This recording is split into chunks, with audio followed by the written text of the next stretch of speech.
Hello guys, আসসালামু আলাইকুম। আপনাদের সামনে আরেকটা নতুন ভিডিও নিয়ে আসলাম। আজকের ভিডিওতে দেখাবো আপনাদের আমরা কিভাবে ছাদের যে পাইপ স্টেজিং করি, কিভাবে স্টেজিংটা করি। আপনারা হয়তো অনেকে দেখেন নাই। এই যে দেখেন, আমরা এই পাইপগুলোকে দেখেন এক সারিতে সারিবদ্ধভাবে সাজানো হয়েছে। যে আপনাদের দেখাই, এই যে দেখেন প্রতিটা পাইপে আমাদের সারিবদ্ধভাবে সাজানো, এবং কি আমাদের নিচে আমরা বেসিন দেওয়া আছে। বেসিন যেটাকে আমরা বলি, যেন ফাইবের গোড়াগুলো যেন ঠিক থাকে, যেন সরে না যায়।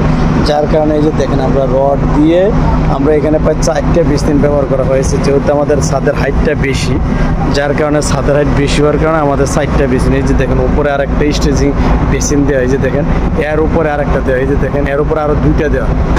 এর উদ্দেশ্য হচ্ছে কেন, যেন এই পাইপটা যেন এদিক সেদিক নড়ে না যায়। যার কারণে আসলে আমরা ওইভাবে বেসিনটা দিয়ে থাকি। আমরা যারা MS পাইপ দিয়ে যারা কাজ করি, তাদের ক্ষেত্রে আসলে আমরা সাধারণত এইভাবেই করি।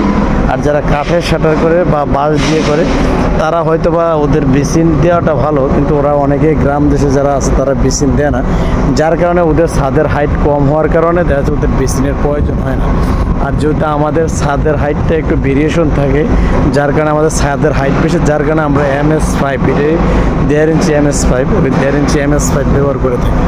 তো আমাদের স্টিলের যে শাটারগুলো আমাদের এখানে সম্পূর্ণ সব কিন্তু স্টিলের।